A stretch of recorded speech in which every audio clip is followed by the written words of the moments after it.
What's up, everybody? Welcome to another Touchdesigner tutorial, walkthrough, stream, whatever we're calling these. Alright, so as usual, I don't have a network prepared ahead of time, so this isn't necessarily a walkthrough, but I do have a goal in mind. So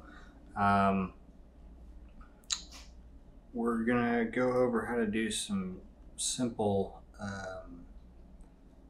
just some simple geometry, just some kind of nice, simple black and white shapes, animations, because I think you can get some really cool looking stuff, and it's quick. So I'm going to show you a couple of different techniques with it.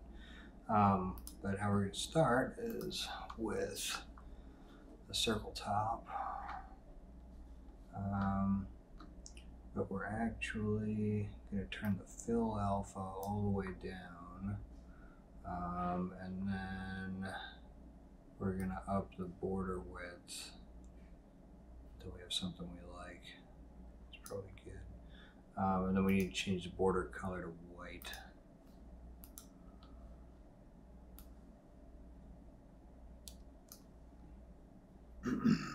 Alright, so that to a null. Let's add an RGB key to give us black background. Okay, cool. Then let's set this as our background. Let's go ahead and increase our resolution a good bit here. We just do 1024 for now. That's fine. All right, let's zoom out a little bit. I'm gonna give myself a little room to work with because we're gonna be doing some feedback stuff. So, all right, so let's get a feedback loop going. So I'm gonna start with a null. Gonna click out of that to feedback top. Get a composite. Sorry if I'm going fast. This is a pretty conventional feedback loop setup here. Those are kind of the three elements that go into them every time are going to be a null as your starting point. You could do it out of a different operator, but this is just kind of convenient. It's also best practices because then if you do happen to want to change something in between whatever your last active operator was and where your feedback starts, you have some space to do so without having to change a bunch of stuff around.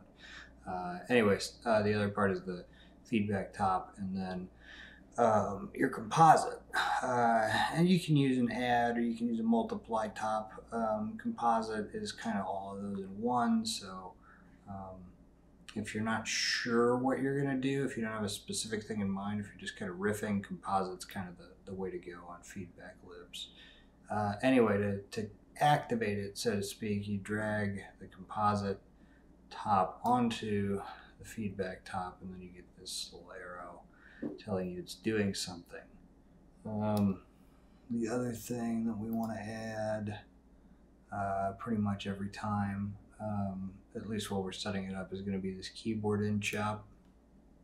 It defaults to 1, which is what we want. So we're just going to drag this onto the feedback top. The pulse, chop reference, wait, okay. We can deactivate that viewer. All right, so nothing's happening. Great. So what I wanted to do was show just a couple different effects that we can create with this. So if we put a transform top in here, and also just so we have a little more control, we're going to put level in here. Let's go ahead and change this to something additive. Multiply, we're not really going to see anything. So if we change it to add, and then go into our transform and adjust our scale down, it's probably too much. So let's pulse that. Let's do smaller increment.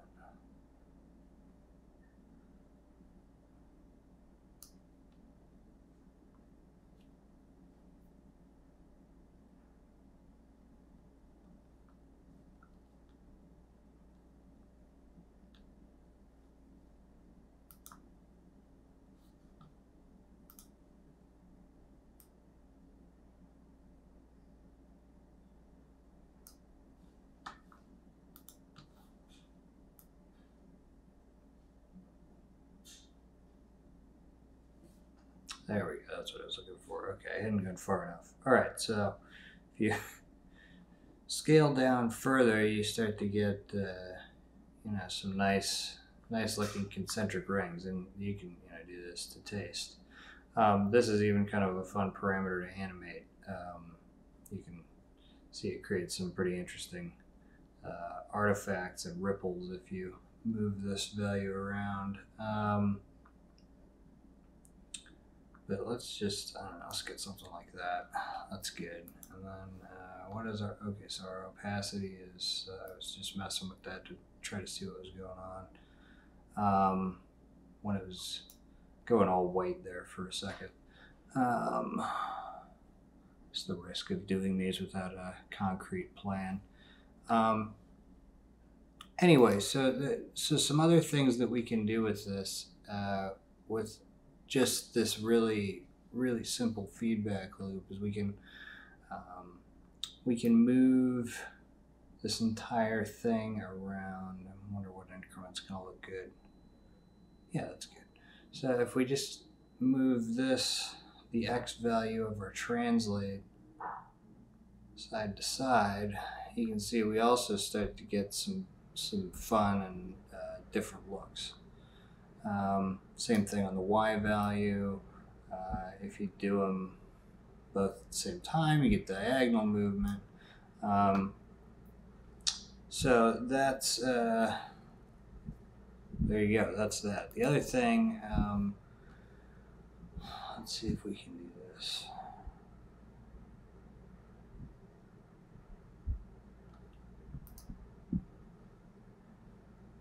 We can. Okay, that's right. All right, cool. So the other thing just to know about circles is if you turn the polygon, if you toggle polygon mode on, you're not beholden to a circle. You can do any number of sides you want, and I think you can up this number continually until you have so many sides that you're basically back in a circle. But if you want to do some other kind of simple geometry, like I don't know, pentagon or a square, you can do that really easily just with polygon mode on circle. And then if you wanted, you know, to orient this triangle straight up, you could do that with the actually, I guess you'd probably want to do it with a transform here. I kind of do want to see what happens when you, so there is something cool that happens when you rotate. Yeah, that's right. Oh man, I almost forgot about rotate. That's the best one. Look at that, like all the sacred geometry patterns just boom. So, all right, so that's pretty sweet. So what I want to do actually is I want to animate the rotate. That's kind of attracting me at the moment. So let's go ahead and do. I'm just gonna bang out the Simon Alexander Adams, the polyhop method for creating loops. Yeah, I think I'm gonna want that to move up and down, so this should work. Anyway, if you've seen my other videos, then you've probably seen me use this. So bear with me if this is repetition, but I use this all the time. Okay, so we got timeline. That's right. We need to change that to have range end on, and then we need to drag that into a math, and then our math chop. We need to combine the channels, and we need to select divide. that into a lookup. All right, cool. There's part 1. Part 2 is our sine and cosine waves. I'm going to Command C, Command V that. Change that second one to cosine. There we have our, you can see our out of phase waves right there, which is what we want. We need to merge those.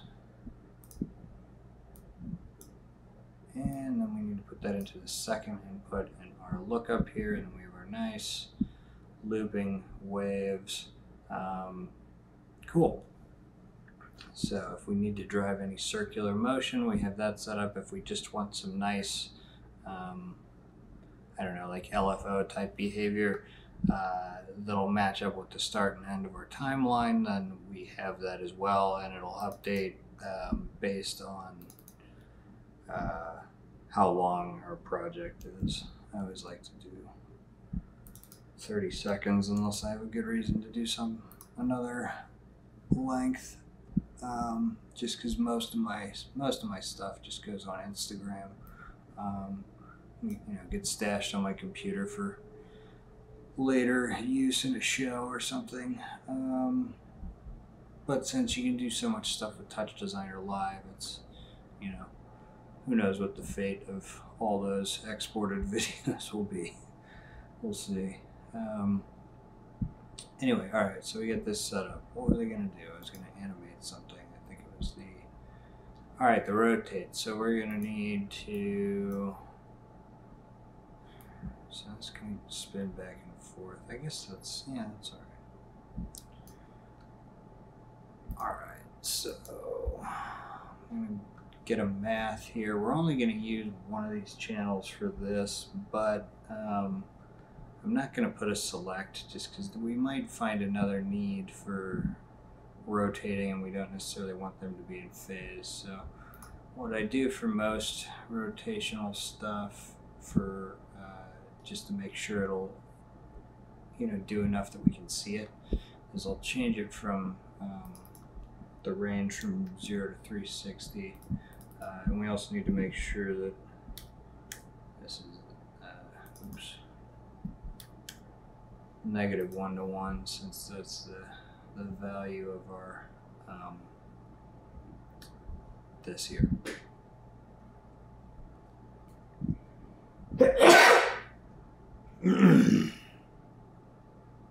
Excuse me. All right, so we have our rotation animation here set up. So I can never remember. So let's see. So our sine wave. So channel 1 starts at 0. Cosine starts at 1. 1 is 360. That's good. So we want that one. So we're going to use channel 2 here. We're going to drag channel 2 onto our transform, and then I'm going to put that on the rotate value as a chop reference. Et voila! Sweet.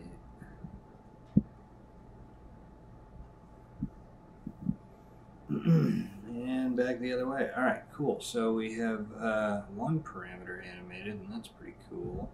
Wonder if this does look good with a square. What about a pentagon? What about what's 6? Heptagon? Septagon? Septagon? Is septagon 6? Oh my god. Elementary school, where are you? Octagon, we know from our fascination with combat sports. That's pretty sweet. So this probably looks good up to a point. Obviously, if I turn this back into a circle, it's not going to be doing anything. But pretty cool with triangle and so forth. So, so the other thing we might want to do is, so we scaled it down a bit. We might want to mess with the scale. We might want to animate that to some extent. So let's go ahead and grab another one off of here. So far we haven't actually done anything that required our timeline set up, but it's alright. It just gives us a convenient hub for animating stuff. Whether we actually use it to drive anything circular or not is, I guess, kind of beside the point, but the hell are they doing? Okay, I need a math. Alright, so we're going to use scale, so let's just check this out real quick. So if we, what happens if we just mess with scale in one direction? Is that going to be really, like, garish?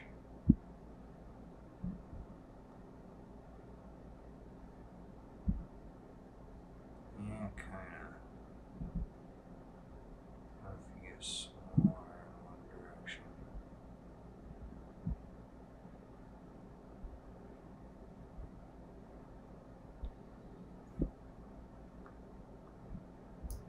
So probably better if it's just all at once. Yeah, how far down do we want to go? 0.6 to... It's pretty good, but push it a little more. It's too much. Should bring the opacity down a little. It's getting a little gnarly in the middle. Let's bring it down just to... Alright, it's a little less abrasive.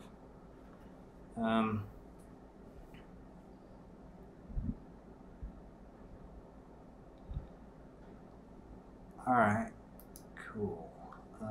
So back to our scaling. So I guess we want to go down to what? 0.639 to 0.949. Sure, that sounds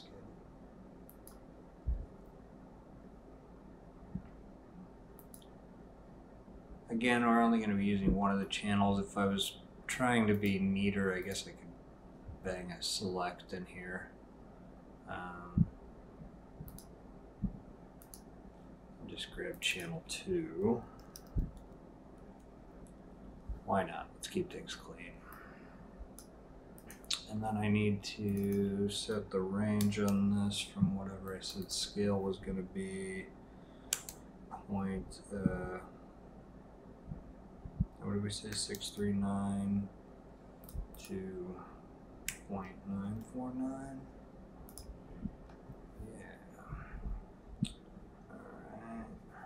Where'd my cursor go? There it is.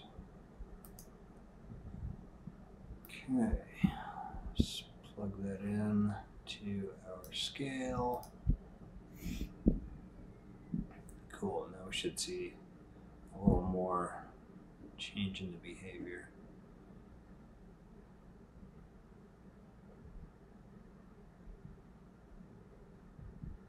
Cool. And then the other thing we could do, I guess if we were so inclined, is we could translate it back and forth a bit. Oh, it looks kind of cool. Like maybe over to, I don't know, how far do you want to go with that?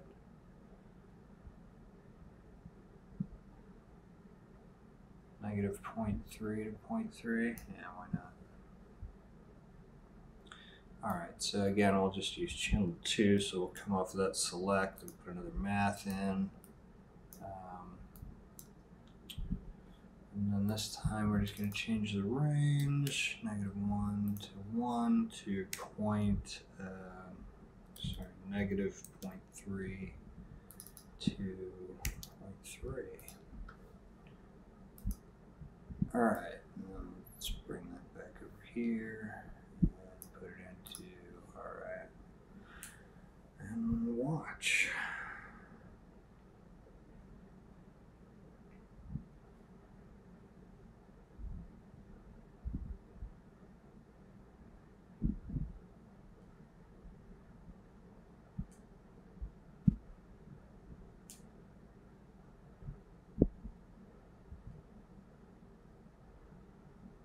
Okay, so anyway, we have there's some triangles doing some stuff.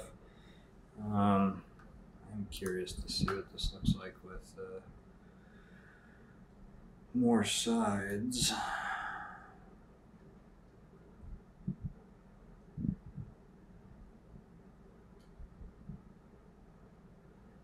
Kind of interesting.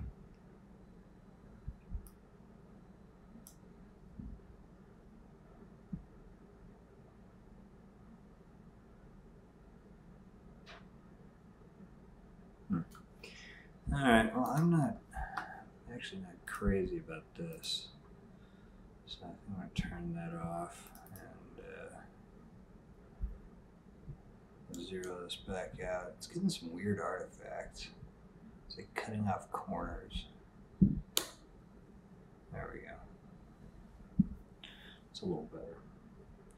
All right. So I think I'm gonna bring my border width down a little bit on this whole thing, make it a little daintier.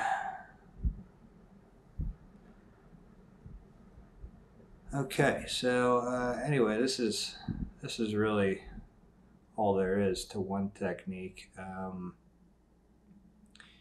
It's just a transform and a level, and then animating different parts of the transform to get different things. I think a cool thing that I did with this setup here was I took channel 1 and channel 2 and put them in.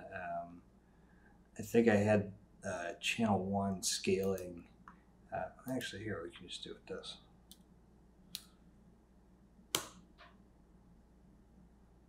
Oh, it's math 3. See, this is why I don't use this. There we go. Let's see what happens here.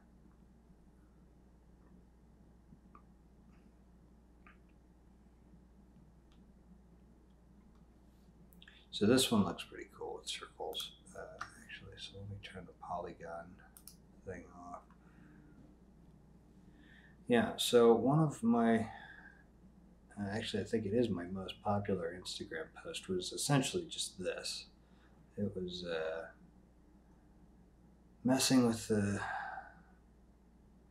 this is slightly different, but it's pretty damn close. It's just messing with the scale and having the X and the Y values scale in this kind of opposing wave fashion. So we get it distorting in these different ways in the feedback loop. It's pretty cool. Just sort of one of those things I stumbled onto. But yeah, people really seem to like this look. I think I have something that requires the, what do I have on the, oh, it's the rotation. Now the rotation actually does do something with circles when it's like this. Since they're not perfectly round, you can actually see them rotating. That's probably what's different from the aforementioned Instagram post, is that rotation.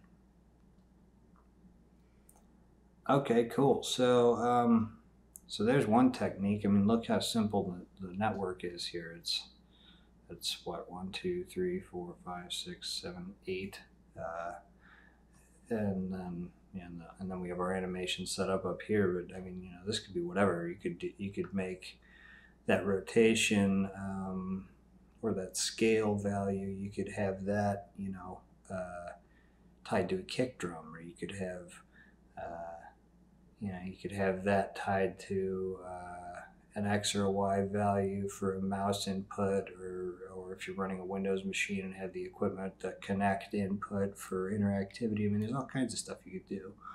And really all we're doing is just taking a circle here and distorting it a little bit recursively with a feedback loop. But super cool stuff. And of course you can stylize this, you know, to your heart's content. You can do anything, you know, post feedback here to add some effects to it. I don't know, edge might look, oh, look at that edge, looks exactly the same. Well, nothing easy, I guess. All right. Anyway, this is one setup. Let me go ahead and move this over a bit. All right. So this is one setup here. But like I said, I want to show you a couple. So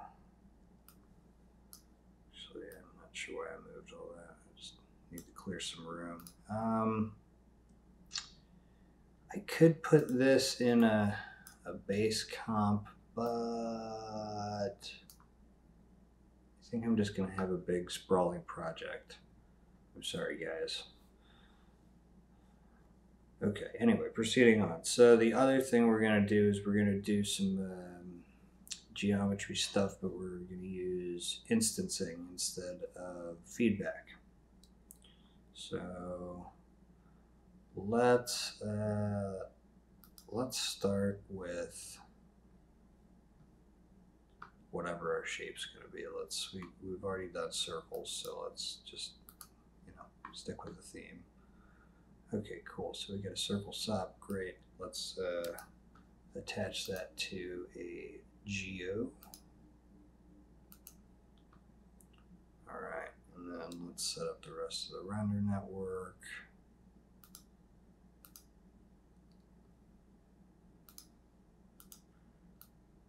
Camera, light, render top.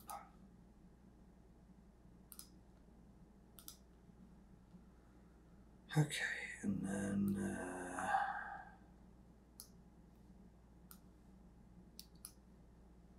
same thing as over there. Let's RGB key and null. And then let's go ahead and make this one our background and turn this one off.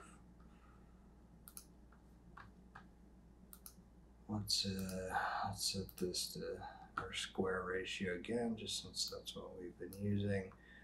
And then also just we're obviously not taxing frame rate much, or we're not taxing the computer much, but just in case we do, I'm going to turn all our op viewers off. Just best practices stuff. Anyway, so we got all that going over there, but we're working with this over here. So cool. All right, so that's our background now. We need to change this circle. We need to go from archetype closed to archetype open, and then we have this border here. I believe if we wanted to have a shape that was not a full circle, we could bring this value down. You can see it's kind of creating an almost Pac-Man thing.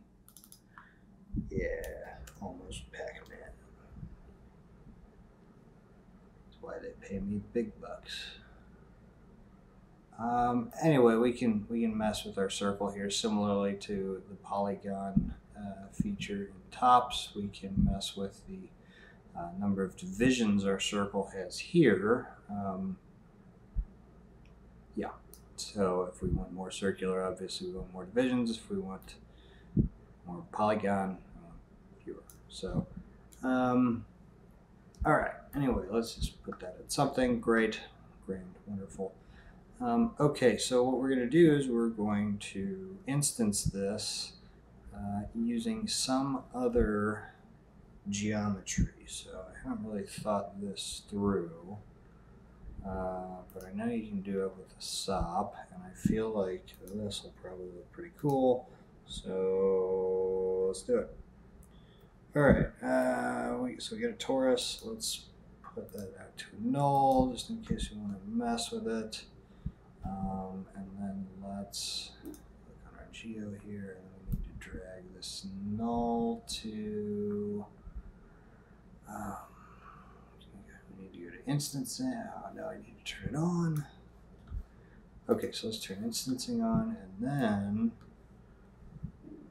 let's go ahead and take null forward to our translate. up, and then do P0, P1, P2. Okay, that's a disaster, boy. All right, so what's happening is we're putting one of these circular polygon, whatever, however many sizes this thing has, at every vertex along this torus, and the number of vertices it has is dependent on how many rows and columns it has. So however many times rows and columns intersect, we get a vertice or a vertex, and I don't even know if that's right. Vertex is singular, vertices yes, probably. No one is here to answer my question, and I'm not going to Google it. Not going to do it. Okay. So we have 4 rows, 40 columns. Okay, that's still too much. It's more than I wanted. So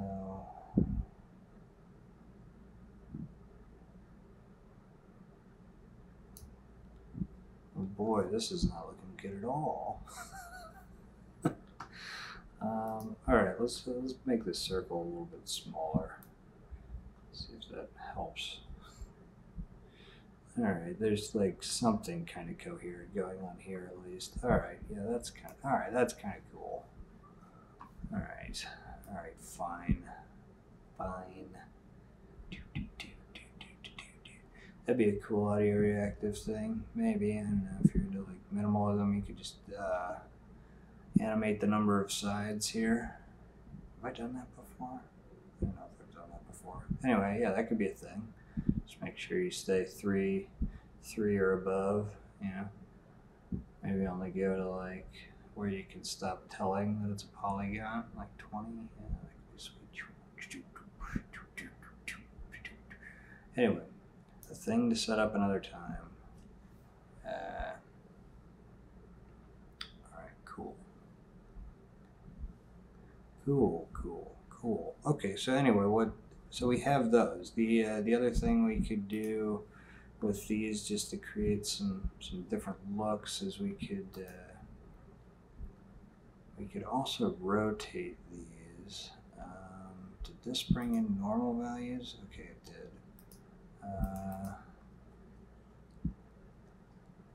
So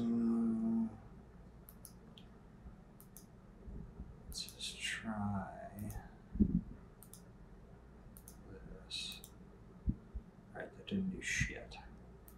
Why didn't that do shit? Okay, well hopefully this will do more than shit. I'm trying to spin these things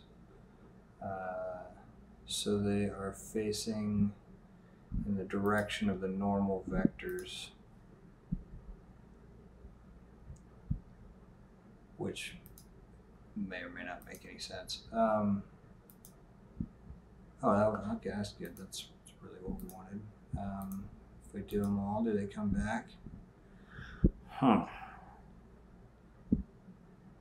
Alright, well, something happened. Not really what I wanted to happen. What happens if it has more rows and columns? Okay, alright, so I guess they... no, it's not getting them all. That's pretty cool, though.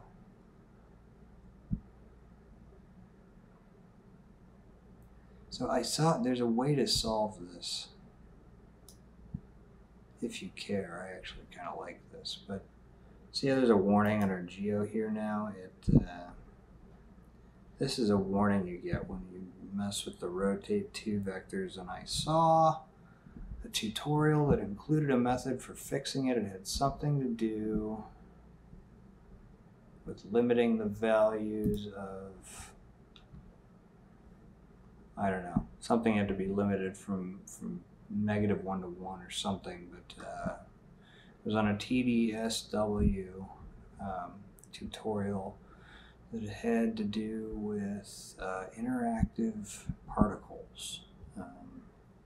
Fantastic tutorial. Also happened to include the solution for this, which I believe is what's making these 6 instances pop out and just face the front wall. The others are sort of rotating along the normal vectors of the torus. See how they're sort of spun to match the surface of the torus, only in 4 columns, since that's what I have here. But if we did more, see, we start to get the donut shape, except we also have these vertical anomalies. All right, well, I guess we don't necessarily need it to rotate.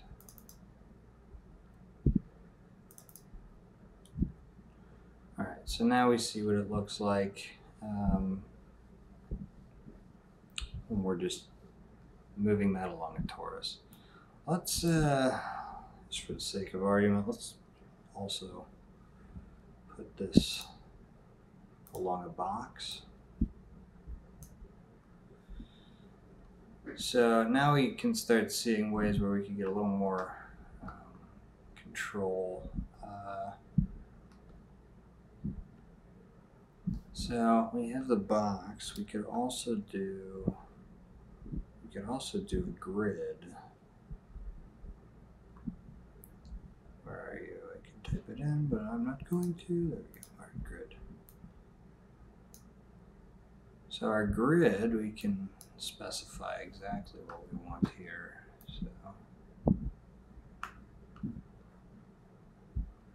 increase the size until it looks, interesting. Decrease or increase our rows and columns to our heart's content. That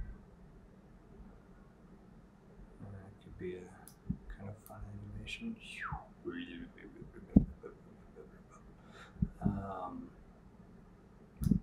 Yeah. So there's a few things you can do. If you wanted to make this,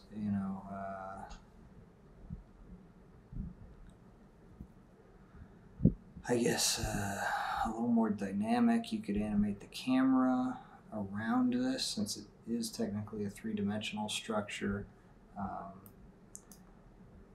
This is instancing with a 2D shape. You can also do the same thing with 3D shapes, as you've seen with my particles, but since we were just talking about different ways to mess with simple geometry, this was one. So let's do, actually what I want to do is I want to create something that sort of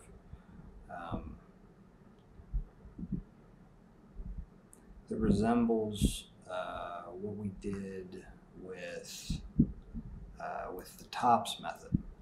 So I'm gonna get a tube here.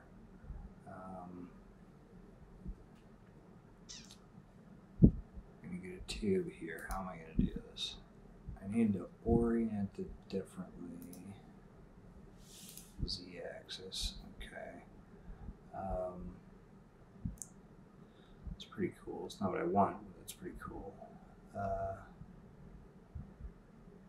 Radius is good. Height is good. Detail. I want as little detail as possible.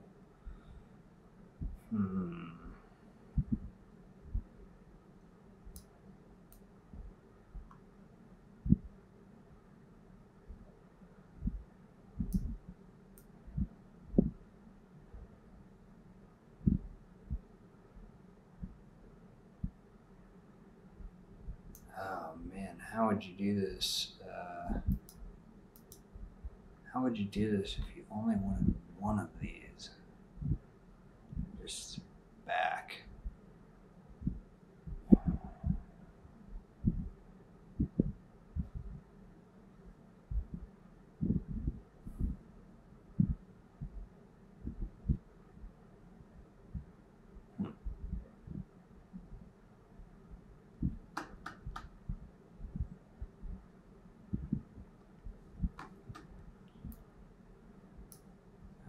Increase the number,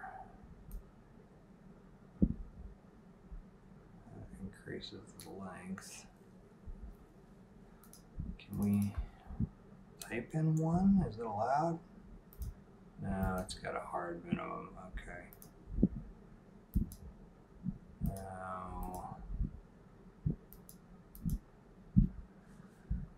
I feel like there's something simple I'm not thinking of.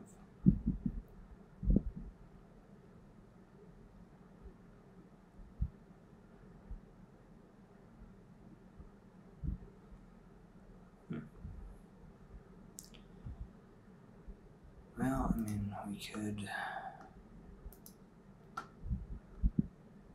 This is hacky.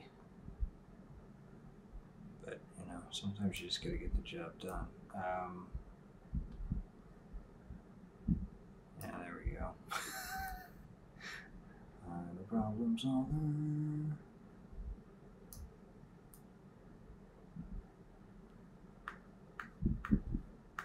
Okay, lovely. Anyway, we have some things happening that are not entirely this similar.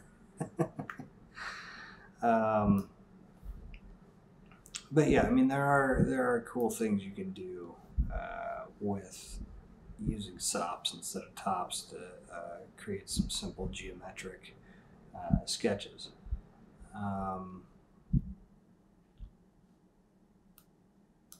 This can get interesting too, like these shapes can start to get a bit more complex if you use a line mat. So I grabbed that from our material selection. I'm dragging that onto the geo, our material. And then what we can do with this is we can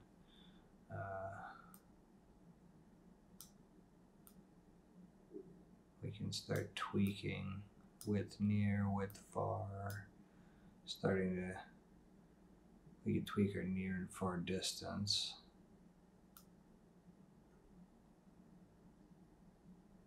Yeah, that's good. We can mess with all this stuff.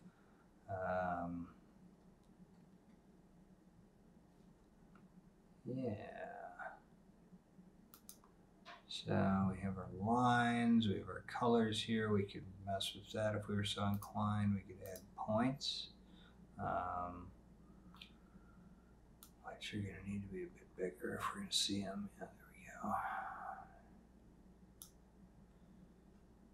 So those can be circles. They can be spheres if you really want spheres. Can't really tell the difference in this particular sketch, but you can do squares, you can do whatever you want. Cones, which again are probably hard to tell.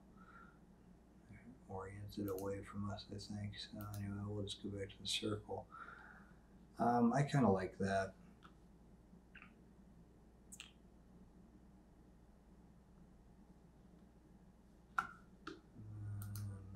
These are kind of fun too. You can also have it draw the vectors.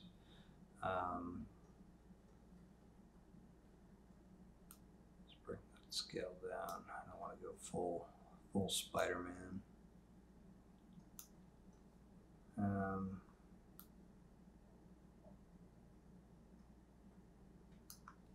Yeah, so it's kind of hard to see. It's actually coming off of every single point.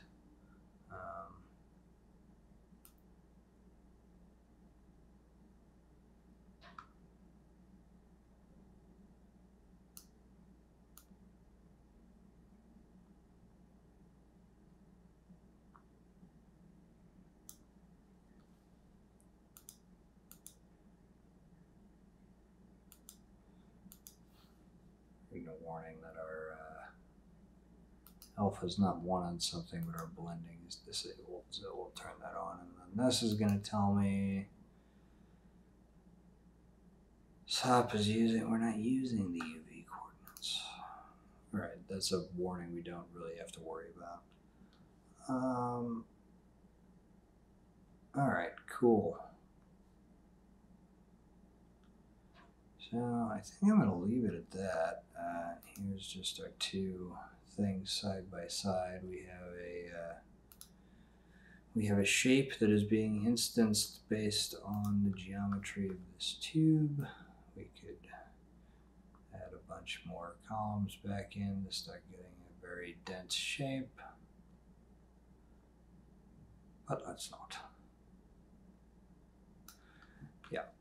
You can mess with that. You can mess with instancing different things. You can mess with instancing smaller points. You can do just a circle. You can do a solid circle. You can do whatever you want. But if you're looking for something kind of simple, black and white, you know, nothing that's going to hurt your frame rate at all, so you can make this audio reactive for stage visuals or whatever. You know, I mean, a fun thing to do in here is add in, you can do this a bunch of ways. You could add in a level, and then you can just invert the whole situation, make that audio reactive. Maybe warn your audience beforehand so you don't have anyone with epilepsy have a bad night. Yeah, so you can do that. The other thing you can do with these when you have geo involved is that looks white now, but if you give it a white background, it might not be. So if we put a transform in there and say comp over background color, yeah, sure enough, it's a little bit gray. So that can be, you can animate that as well. That's another thing that can be done. So yeah, there it is.